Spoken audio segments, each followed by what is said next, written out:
Nope. No. We usually throw her off, but Yeah, that's something that throws me off every time. Yes. it brings up the energy. It's fun. All right, here we go. Welcome, everybody, to Write Out Loud, a podcast about writing, storytelling, authorship, and all of those creative arts. We love the creative arts here. And I, of course, am joined by the magical, mystical, astounding, awesome, and amazing, and swift-witted Christina. That's a new one. Yes. That's a new one. Hello, my dear. Hello. How are we doing tonight? I'm doing good. How about you? I'm fantastic. We are very lucky. We have an amazing guest with us, and that guest is Del Sandeen. Hi, Del. Hi, Matt. Hey, Tina. How are you guys? We're great. How are you? Yeah. I'm doing fantastic. Thank you. Awesome. Well, Del is an author and a writer and one of those creatives that we talk a lot about, right, on this podcast. And Del has a book that is out tomorrow. We're going to talk a little bit about that today. So Del is here to tell us all about this book and her journey as a writer, as an author, and then also about the special program that she got to participate in that brought this to fruition. Tina, anything to add before we jump in? Yes, the book was excellent. Excellent. So Thank you. This is my plug that everyone in this spooky season needs to go out and buy this Cursed House. I am not particularly a horror genre fan, but I think this surpasses. There is so much within the book, and we'll talk about it a little later, but I am just so excited to talk to Del that I like the whole day I've been like, I'm so excited. I'm so excited. Yes. So yeah, we'll talk about that in a little bit. But yeah, that's exactly where I'm at. Everybody go buy it. You will love it. It is so surprising at every turn, and there are twists and there are shocks and and the vibe in the beginning is so creepy. But like I said, we'll get into a little bit more about the book in a little bit. But first, I think we should get to know Del a little bit. This is your debut novel, which came to Berkeley through the open submissions program. So maybe let's start a little bit with your journey in writing, and then we can just go right into like how you the book and the program. That. Yeah, good. Yeah. So let's start. Tell us about your writing journey. I know you were a writer before this, even though this is your debut novel. But talk to us a little bit about your writing journey, where you started, why you write. Okay. Thank you so much for that fantastic introduction, especially your excitement, Tina. Thank you so much. I guess I can start with, I've always been a big reader, and started off with, typical kids' books. I remember loving Judy Blume when I was growing up. And I know this sounds like a strange jump, but I kind of went from Judy Blume to Stephen King when I was about a preteen, and still love Stephen King to this day. And I read a lot of different things. It wasn't just horror. I read fantasy. I was reading a lot of sci-fi when I was younger. And then as I got older, I was reading a lot of, I guess, like literary fiction and women's fiction and things like that. Stephen King has always been probably my favorite horror author, like a lot of horror writers out there. And the other thing is, I watched a lot of scary movies growing up with my dad. There was this program, it predated Elvira. It was called Creature Feature. Yep. And he was, I don't know if you remember that, do you know? Yeah. So yeah, anybody who is not familiar with Creature Feature is kind of like Svengoolie today. So that was something that my dad and I did every Saturday afternoon when he was off work. We'd sit down and watch, it was a lot of Hammer horror films like Christopher Lee and Peter Cushing, a lot of Vincent Price, and that was just our Saturday afternoon thing. So I've been writing or working as a copy editor for about 15 years. Nice. I've written for several online publications. Currently, I'm a copy editor for an online publication, and I've had short fiction appear in Fire, Uncanny Magazine, and the Nightlight podcast. And when I first started getting into novel writing, because This Cursed House is actually the 6.5 manuscript that I finished. The very first manuscript that I finished was not speculative at all. It was just straight literary. But the following 5.5, and I say half because there was a novella in there. So the following 5.5 were speculative in some way. Some fantasy. And actually, This Cursed House, the funny thing is, when I submitted it, I didn't really consider it a horror story. I know that probably sounds strange to you, Tina and Matt, but it got scarier during edits. So that's probably why. So before I got my current agent, which is Jim McCarthy at Distal, Godric, and Beret, I had 2 other agents, and I went on sub 2 other times with three other manuscripts, and we weren't able to sell them. I also wrote 3, it was like work for hire projects. They were nonfiction, young adult books for the educational market, books that, you would find in like a school library. So what happened is, after my second agent and I parted ways, just because, we couldn't sell the manuscript that he was shopping around, the Berkeley open submission program came along. I had 2 of my writer friends tell me, about 2 or 3 friends, they told me, oh, you should do this. And I was kind of on the fence. I was working on This Cursed House. It had another title then, but I was working on it. And I was like, I don't know. I'll see. I was definitely planning to get an agent for it, or trying to get an agent for it anyway. So when the Berkeley submission, the first open submission program window, they opened in December of 2021. And my manuscript, like an early draft of it, was finished. It wasn't completely polished. And the last day that the submission window was open I think it was January 9th of 2022. So all up until then, I still was not sure if I was going to do it. But then the last day that it was open, I said, well, what the heck?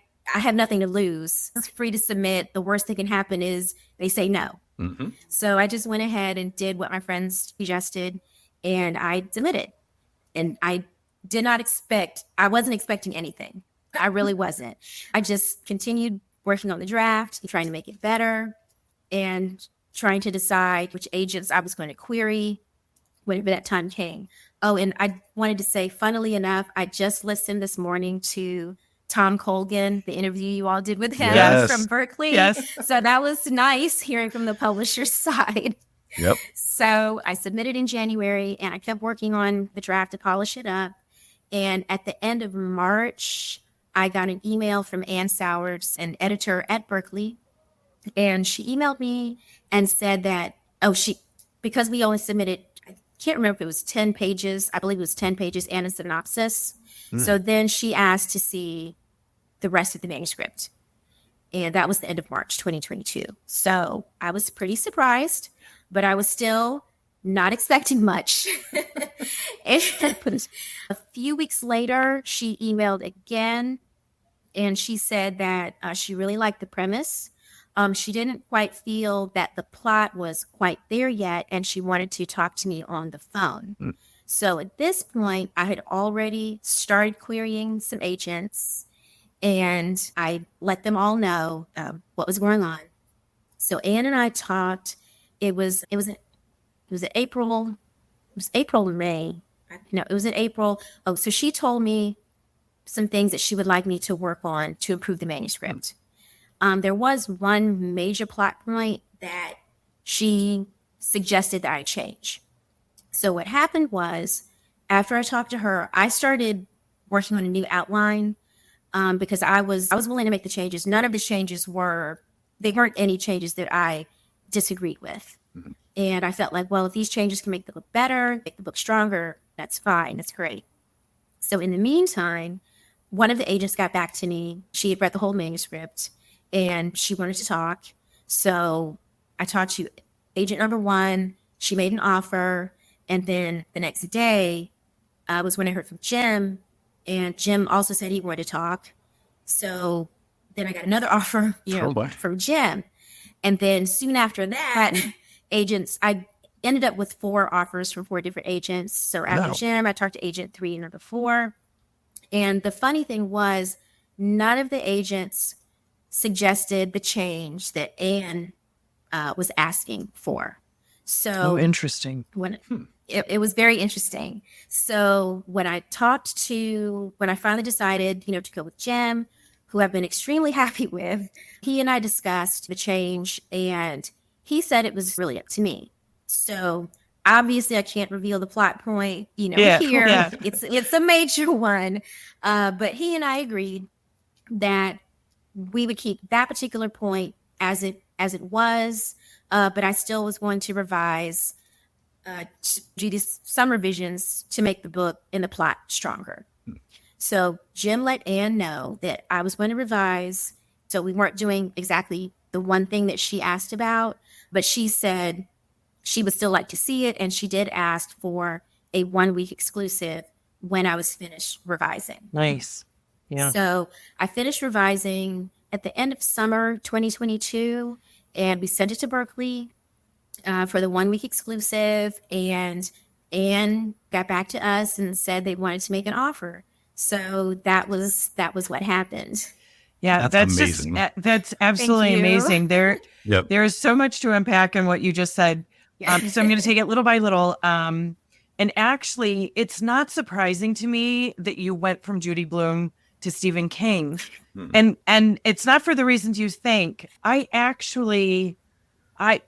Stephen King is the one horror novelist that I read, but I tend to read more of his non-horror-y stuff, more like I don't know if you'd call it, if it would be under the banner of the speculative fiction, but like the Green Mile that have those, God, what do you call them? Metaphysical? No, Kind of like the mystical, otherworldly kind of thing. And I kind of felt that with this Cursed House. This is not a plot point. I think this is actually right on the cover copy with the fact that she can see ghosts. Yep. And so I think, to me, that I kept thinking to myself, is this what they call horror? Is that if it's got ghosts in it and they can talk to ghosts? But yeah, so that absolutely makes sense to me. And also just kind of where your interest went, the idea that you could go from Judy Blume to Stephen King, it absolutely doesn't surprise me, because if you are a writer, even if you're starting with someone like Judy Blume, you are going to grow into these themselves. You tend to be attracted to those that Stephen King, like the mind of him, just getting into, and I'm not even talking about like his plot ideas and stuff, but just his mind is very storytelling. Like you are just sucked in. You are sucked in. The other thing too that I want to follow up a little bit with is I don't think this is something we've talked about on the podcast before, but when you're going for traditional publishing, they are going to ask you to make changes. But I think you said something very important for everyone to know and understand, is that there are compromises. It's not black and white. Anne wanted some changes. You and Jim felt like this one thing can't change, and you guys compromised. And she still wanted it, giving you a time limit, which again is actually very good, because that means she understands that this might go somewhere else. If she's, she's giving herself a small window, which to me is someone who already knows they're going to buy it. I mean, that's the way I read it. Yeah. It was like, she already knows she's going to buy it. I think something that I'd love to follow up on too is your relationship in working with Anne, in the fact that she made some suggestions, you went with them. I think there is a misconception. Some editors are very hands-on, some editors. So can you talk a little bit about your relationship with Anne and how that works? The other thing too that I'd love to hear, if you're comfortable with it, is, to me, it sounds like Anne just really loved your voice. Because I think that's probably what captured her in the beginning, because I think it was 2 chapters in, that's where it was like, okay, your voice was just so beautiful in the telling of the story that I can imagine that for her, some plot things were minor. Can we fix some things to do some of this? But it was really the voice. So what are your thoughts on how you work? Obviously, since this is your debut novel, you haven't worked with other editors, but you've worked with Anne long enough for the book about to be out in the world. So yeah. Okay, thanks. I was going to say Anne. I love Anne. She's very bubbly and exuberant, and she's just very fun to talk to. And like I said, I was definitely willing to make changes, but I would tell any, writer or author out there, if an agent or an editor is suggesting something, there's a reason for it. And usually that reason is to make the story stronger. And I feel like if you feel very strongly about something, like I just felt about this one thing, you need to have a reason to say, well, I feel strongly about this, and this is why I feel strongly. But it is definitely a collaborative process. I know that for writers, yes, you're sitting down and you're working on the book by yourself. You're spending long stretches of time by yourself working on the book. But once the book is out there, with whatever house, or even if you're working with a freelance editor or what have you, other people are going to contribute. And I feel like definitely everyone's desire is to contribute to the story just to make it stronger and better. And that's why every other suggestion that Anne had for me, I understood, because I understood where she was coming from. She just wanted to make the story better. And I definitely feel like all of her other suggestions did that. So yes, because this has been my first experience with an editor, I feel very fortunate. So That's awesome.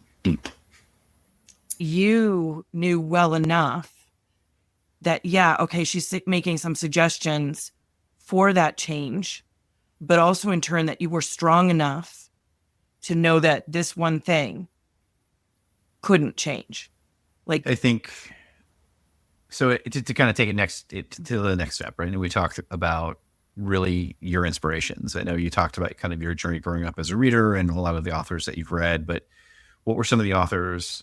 Let's say, I'm assuming Stephen King is one of them, but what are some of the authors that really inspired you and that you kind of draw that creativity from? quite a few, and they're not. The funny thing is, very few of them are horror authors. That's the funny thing. I love, like, for instance, Zadie Smith. I love her. Okay. I just love, like, On Beauty is one of my favorite books ever. I really loved Jewel Parker Rhodes. She wrote a book on Marie Laveau, the woman from New Orleans, Yeah. who, is voodoo queen. I loved her. Love Octavia Butler. And I really wish I had discovered Octavia Butler when I was younger, because I think I was, in my 20s, probably late 20s, before I even read Kindred. So because I feel like possibly my writing would have gone more sci-fi, possibly, because I did grow up reading a lot of sci-fi, because I was still am a huge Star Trek fan. Okay. Nice. So Tana Nariv Dew, she's major horror author. Love her. Eden Royce, she has a couple of middle grade books out that are kind of Southern Southern Gothic, speculative, but she's coming up with a couple of adult novellas early next year, and her writing is just beautiful. Just to me, she's like one of the closest authors that I've read to someone like Toni Morrison, and that's another author who I love, Toni Morrison, Alice Walker, and yeah, so that's Nice. I think that's mostly everybody. Oh, and also Mike Carey, The Girl with All the Gifts, is one of my favorite books ever. Ooh. And the funny thing was, when I first picked it up and read what it's about, I I just thought to myself, there's no way a book about the zombie apocalypse is going to be heartwarming, touching, but it really is. It is just such a beautiful story. So yes. That's awesome.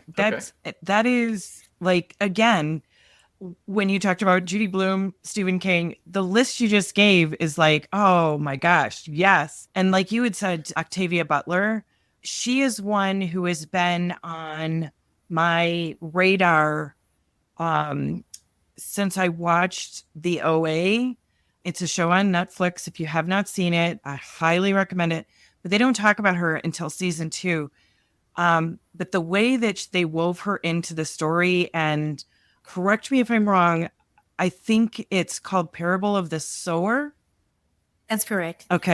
That's one of the books in this duology, and the other one I think is Parable of the Talents. But no, Okay. you're right. Parable of yes. Yeah.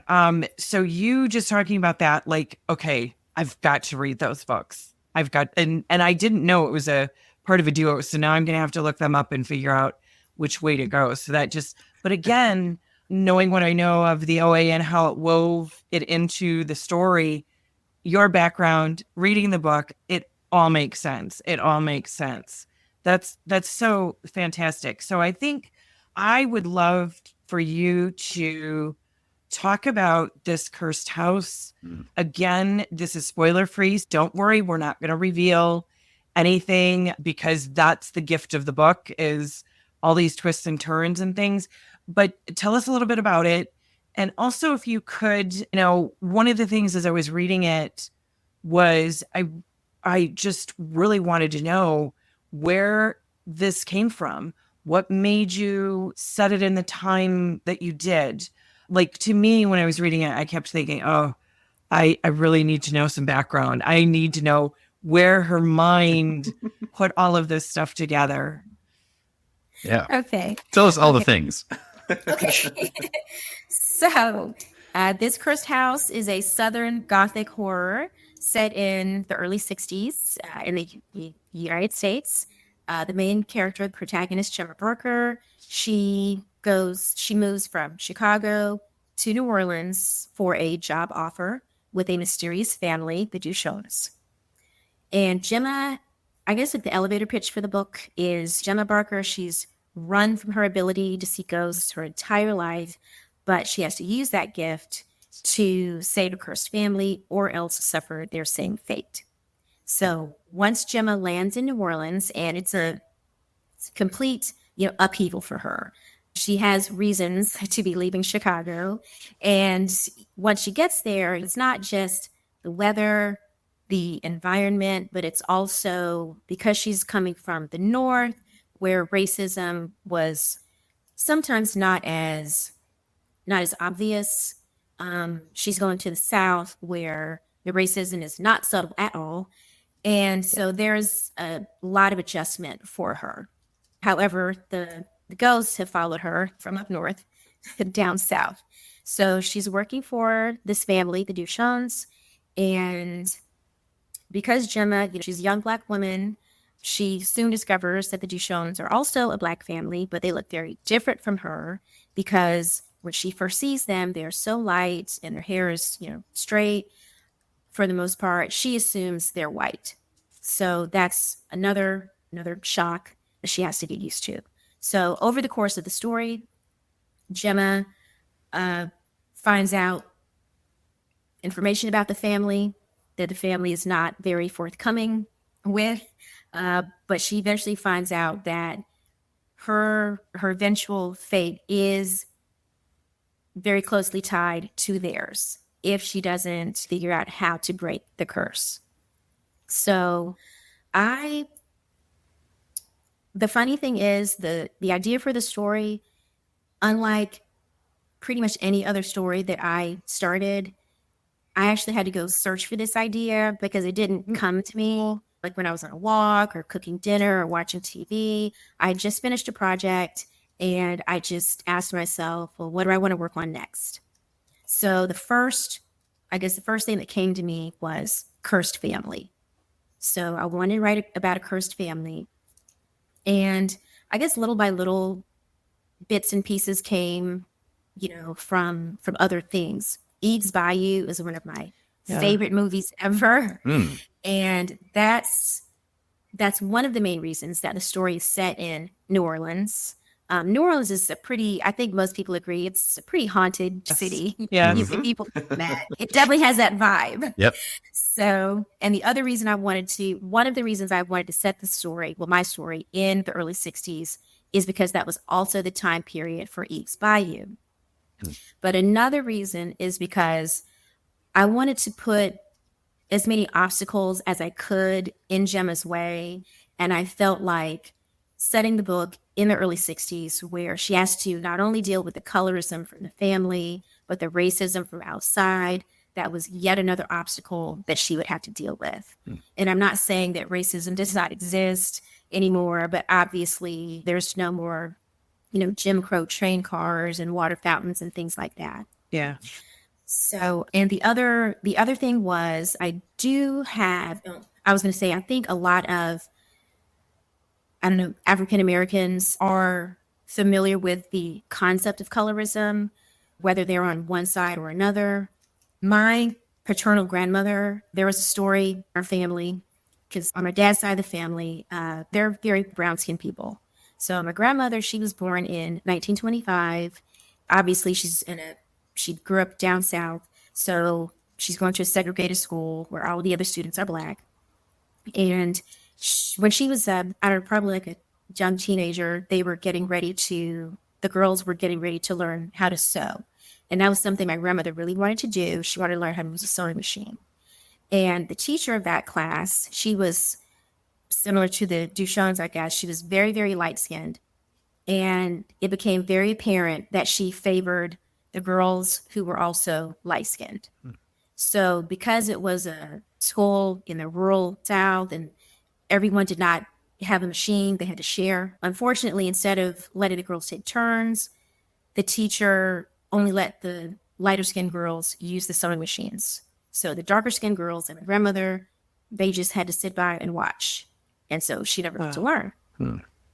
Wow. So that was another influence. Because it can, as you can imagine, it can be extremely hurtful and painful for someone to have to experience that. Yeah. So that was another thing that Gemma had to contend with, because not only are the Duchamps very light-skinned, but they also discriminate against Gemma because she is darker than they are. Yeah, I think that was one of the most powerful things about the story for me, beyond the twists and turns, which are fantastic. You want those things. But I also have a belief that, fiction is the back door to learning. We can weave things into fiction and use the emotions, like you just telling your grandmother's story, knowing what happens in this book and how you portrayed everything. It puts a whole new meaning to what I was feeling along with Gemma. So I think that is so important that you included that in there. And I myself, I didn't know this until I started having Black friends. I didn't know about the colorism, but once they started talking about it, that's not something that I had experienced. So that was another element to this book that I really felt like it gave a deeper meaning to it. For me, as a white person, not knowing everything, I don't want to go to my Black friends and go, explain this to me, because I don't want to put any offense or anything. So for me, again, this was another book that I really felt like, wow, you engage because it's entertaining, but then you weave some of this information in there and you walk away, being entertained and all of that. But I still walked away with just heightened emotions. And by the end of the book, I was like just cheering for Gemma. Yeah. I want to say what happened, but I'm not going to. But yeah, I was cheering for her in the end to be able to do what she did. And that, again, it was such a beautiful journey. So like this book to me had so many layers. There was the layers of the creep factor in the beginning as Gemma is going on her journey and going to the house and then being at the house and that creep factor. And then there were layers of New Orleans voodoo, mysticism, war, more layers of the racism, of the colorism, of, again, just, so it wasn't even, a lot of people say it was like peeling back an onion. Oh no, this was like, I don't know an analogy good enough for the layers that this had. So that, really, really spectacular. Yeah. Yeah, I would just add Thank too, you. I think just the voice, right? The voice Yes. and the way that you were able to bring the feeling that Gemma experienced going through that, being treated in that way, right? That it made it tangible. And I think that's something that really only gifted writers can do. Like you just, it takes a certain skill, right? And it was done so well in this one. So kudos to you for that, for sure. Yeah, it was powerful. Like it was very good. Thank you. And I did want to say, I know this is a horror story, but and I know you all get this.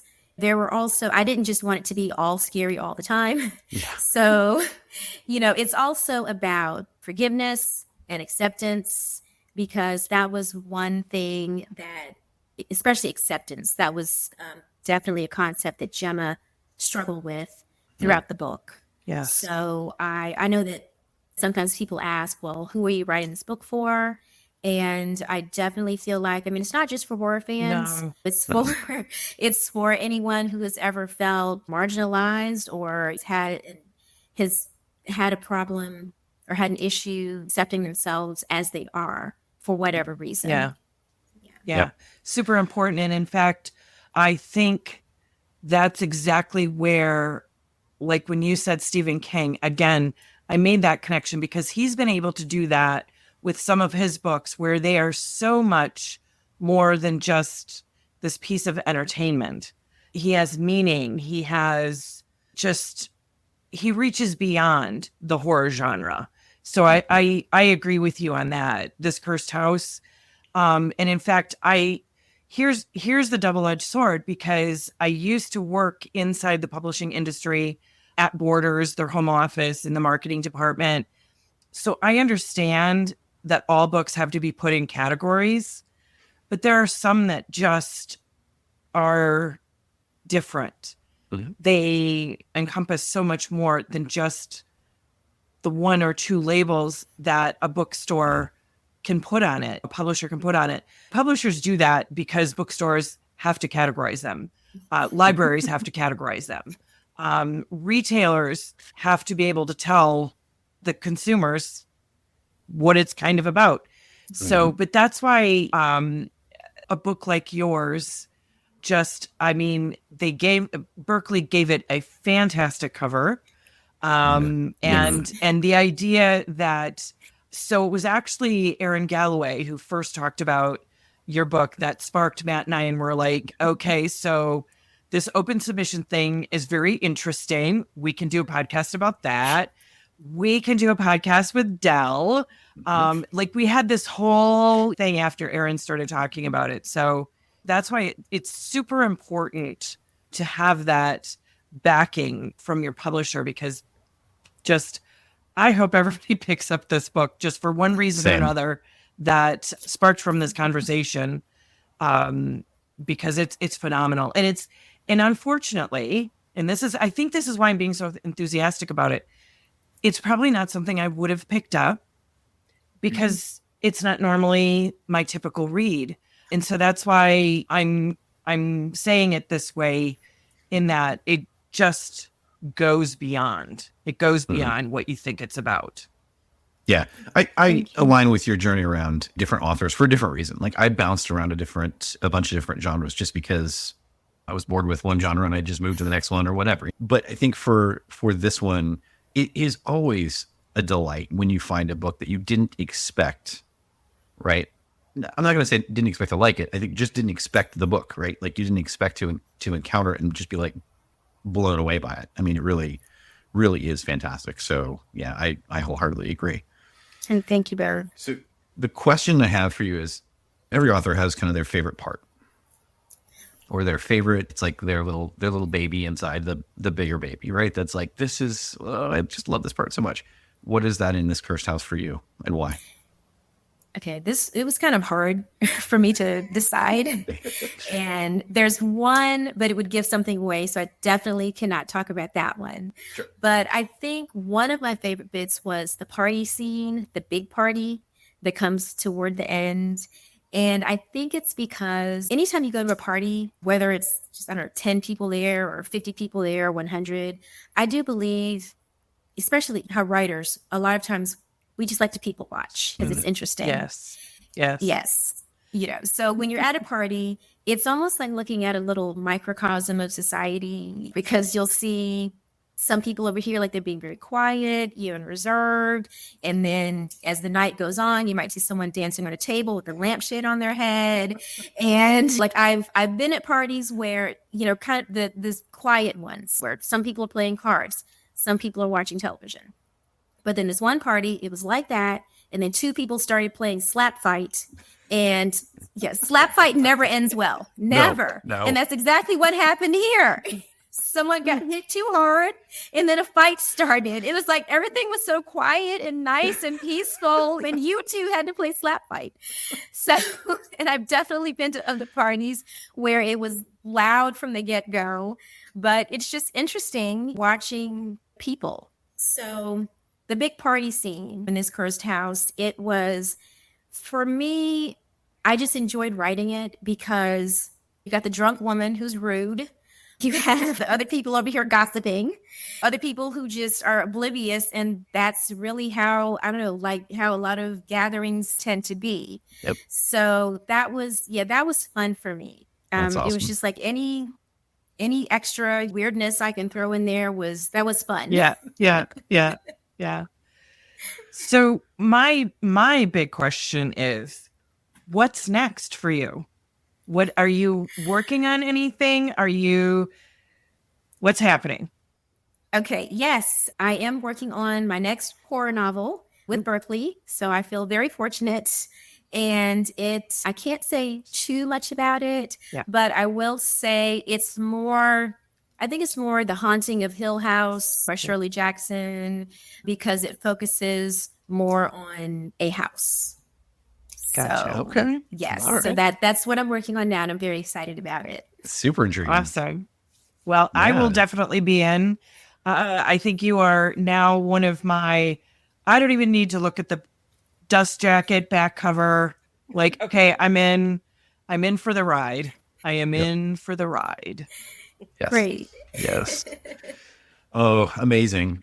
Well, let me just throw it back to you here, Del, really quick. Any other kind of last thoughts as we start to wrap things up? Anything that you just really want to share or promote or whatever? The floor is yours. Okay. I know that one of the questions that you all had for me was one lesson. Oh, and I did. Yeah. And I just wanted to say, if I had to ever tell any authors, whether they're aspiring or not, I feel like it's important to love your story, but love it enough to let it go. Okay. And by that, I just mean it can't just, as much as it feels like your little baby, at some point, even if you have a baby, at some point they have to go off out into the world, stand on their own 2 feet, hopefully. And just enjoy the process as it goes, because one day, especially if you're fortunate enough, and this is whether you work with a traditional big 5 publisher or a small press or indie or even self-publish, it's like just enjoy every single part of the journey, because that's one thing that I've tried to do. It hasn't always been easy, but I think the good thing for me is that it still has not hit me yet. So I'm still Yes. Nice. So I'm just still enjoying it. That's So, awesome. Yeah. No, I think that is really great advice, because this keeps getting stuck in my head, and I think it's stuck in my head for a reason. What artists have to keep in mind is that about 20% are not going to like your stuff. They're just not. And he said, the bigger you are, the bigger that 20% is going to be. So he also said, you've just got to let it go.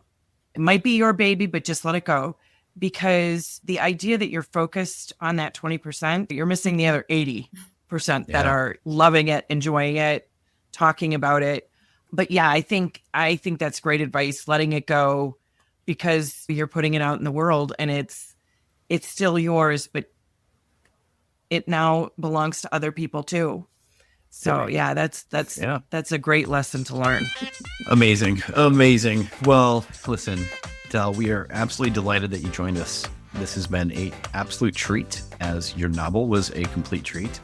Please go pick up This Cursed House by Del Sandeen. You're going to love it, period. Yes. End of story. I mean, you're just going to love it. And if you're a fan of, again, those twists and those turns, those things that you don't see coming, that's what makes it so just special, right? It catches you off guard and you're like, did not see that coming. Yes. And I love it. And I'm here for it. So, Del, thank you. I hope you had a good time. Thank you, Tina. I did. I had an amazing time. Thank you both. We loved having you. Yes.